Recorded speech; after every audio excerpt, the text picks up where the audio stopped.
Hey everybody, welcome to the Pensky File. I thought I'd talk about 1775 Rebellion, which is a war game that I kind of like. It's a lot of fun. 1775 Rebellion, you can have a little cheat sheet here of what you do.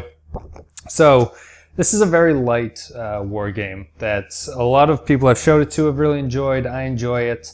My wife enjoys it. So, that says a lot for a war game if she is willing to play it. It's very easy to understand. The rules are very simple. There's no fiddly war game garbage that goes on. I mean that in the best way possible. I love war games. But the game's driven by sort of cube area of control placement and a lot of dice rolling. There's a multitude of dice in this game. All colors, all shapes, six-sided shapes, all squares. They are all basically aligned to different sides. So I'll break it down even simpler. It's a 2-on-2 game at its best. It can be a 2-on-2, it can be a 1-on-2. You can play with 2 to 4 players is basically what I'm trying to say in the least eloquent way possible. The game is at its best when it's a 2-on-2. It's a team. So there are the American side, or the soon-to-be Americans, the colonists, and the British sides. The British are red and yellow. And so each side has their own deck of cards. There's the Loyalists are the yellow. So they're basically colonists who are loyal to the crown. And then there's the British Army, the redcoats are the red.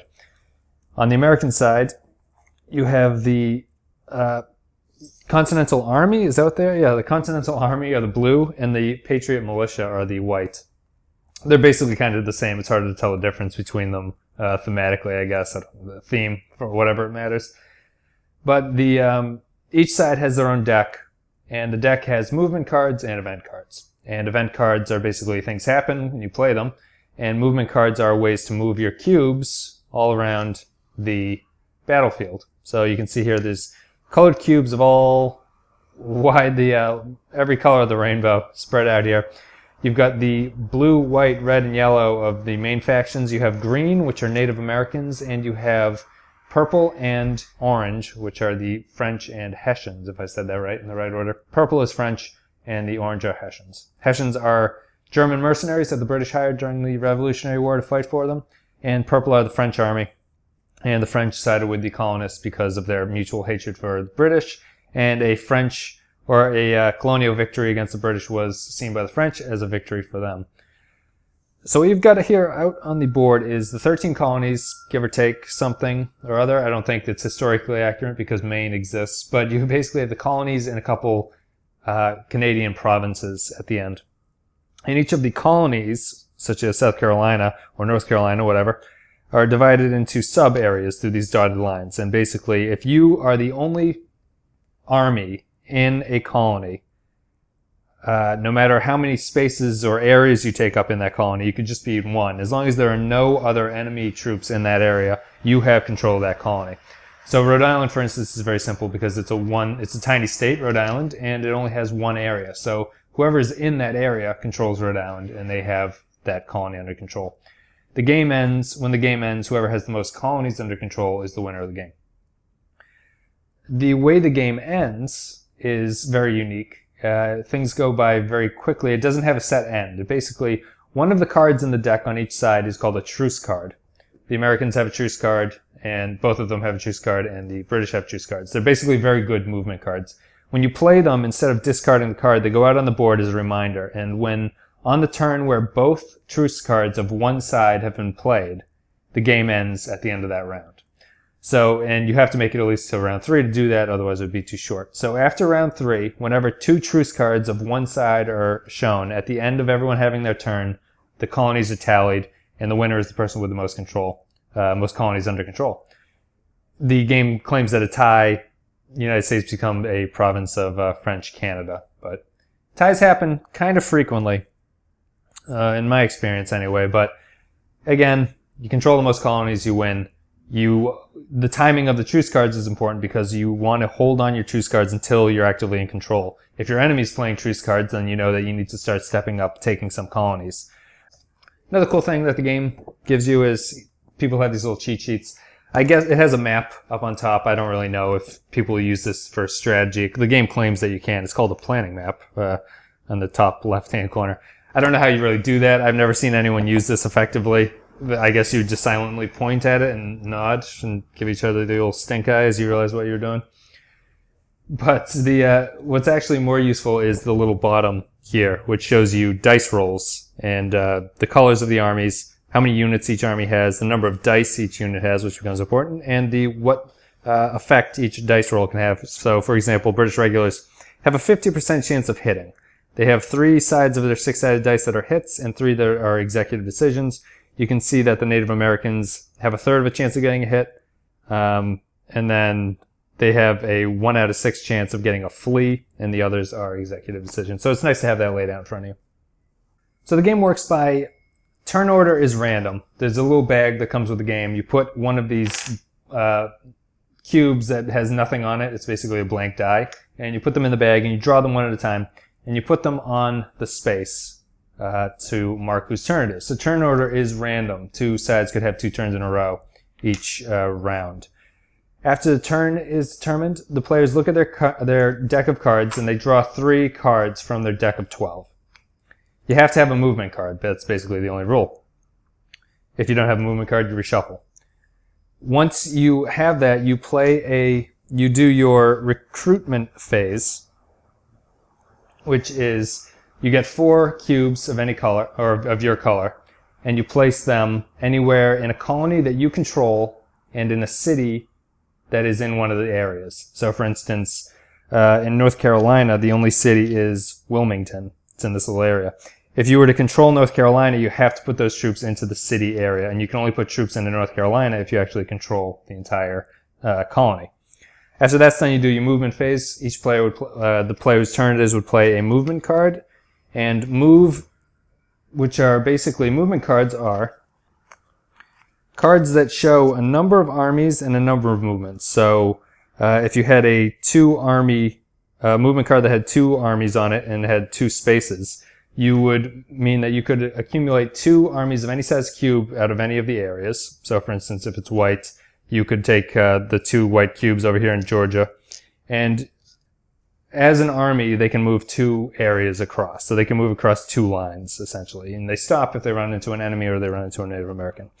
So after you've done these movements of the armies, you've moved them into new spaces. Some of them are sometimes going to be in enemy territory. And at that point, you do a battle phase. And battles are really the key of the game.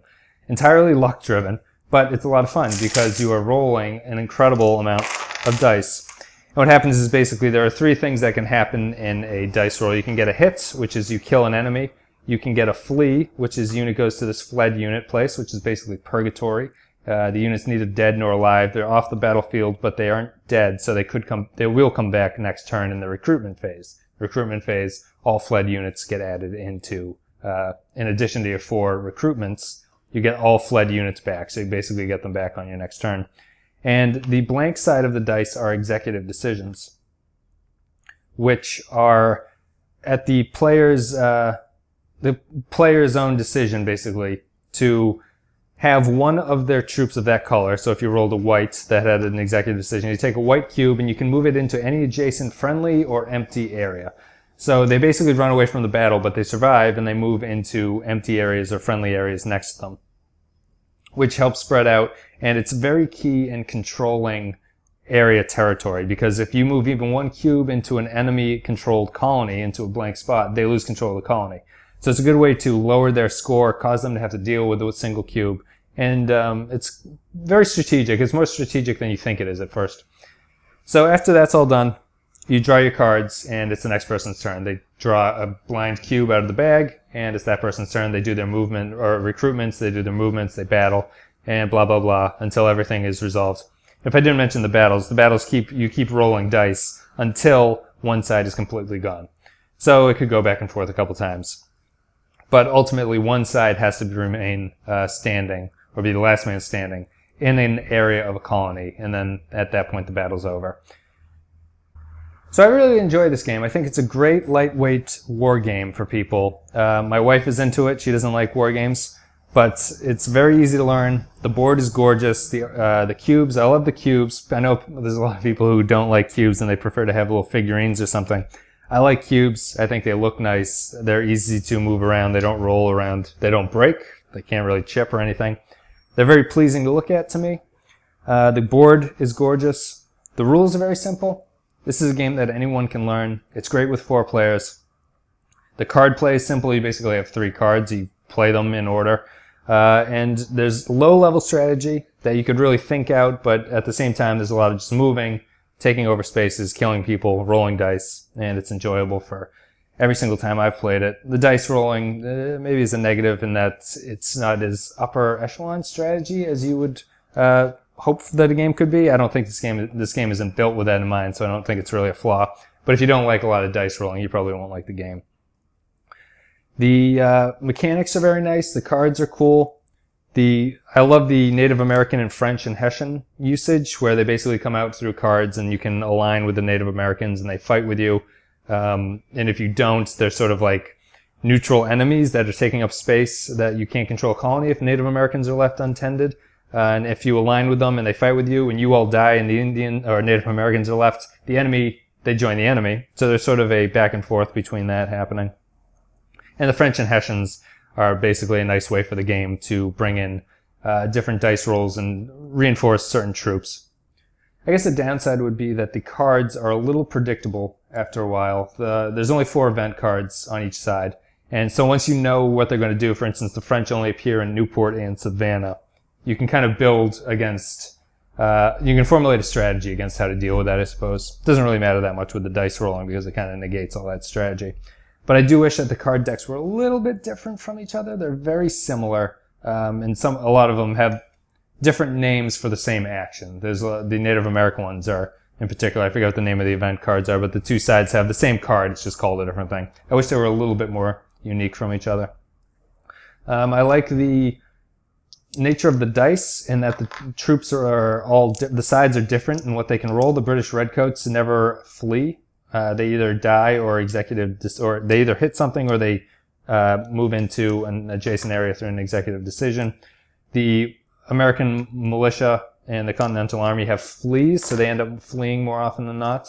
I think it's a nice touch to the game to make sides a little bit unique.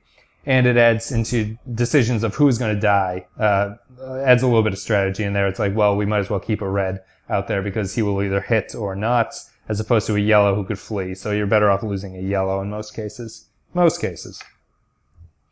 So for downsides, along with just the cards not being particularly everything that I would want, the board does not have a scoring track, which is annoying. You rely on these little cardboard circles that are 2-sided, a Union Jack and the Star-Spangled Banner. So it's basically the flag of America and the flag of Britain. And they're used to show colony control. The problem is that the flags are too similar to each other. They're red, white, and blue on both, and they're stripes. So it's a striped red, white, and blue. And at a quick glance, it's hard to tell immediately which one is which. It's not impossible, but you do have to go through methodically and sort of count up everything. And at the end of the game, when people are worried about the game ending, there's a lot of score counting over and over. What's the score? What's the score? What's the colony? And counting. There's space on the bottom of the board for a score tracker. I don't know why the game doesn't have it. It could work like Twilight Struggles, where it's a sliding scale because it basically matters who has more points at the end or more colonies. And there's no reason you couldn't have a sliding scale down here at the bottom. Just use a marker to mark off where we are. You could use these in addition, but just to have something at the bottom to glance and see, oh, if I do this, this will be the score. It is tedious having to recount everything endlessly. But outside of that, I really enjoyed this game. I think it's a fantastic lightweight board game.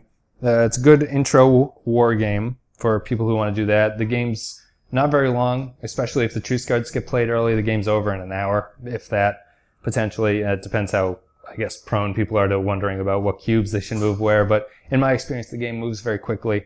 It's a lot of fun. People love rolling dice. It's always a smile. It's a very satisfying sound every time you roll dice. The colors are cool. The board's gorgeous.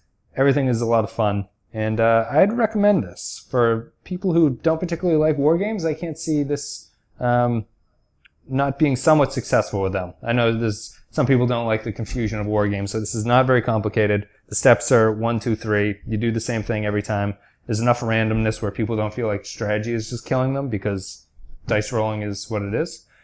So I would highly recommend this. It's one of my favorites. It's a good 4-person game. It's fine with 2 people. It's fine with 3. It does excel with 4.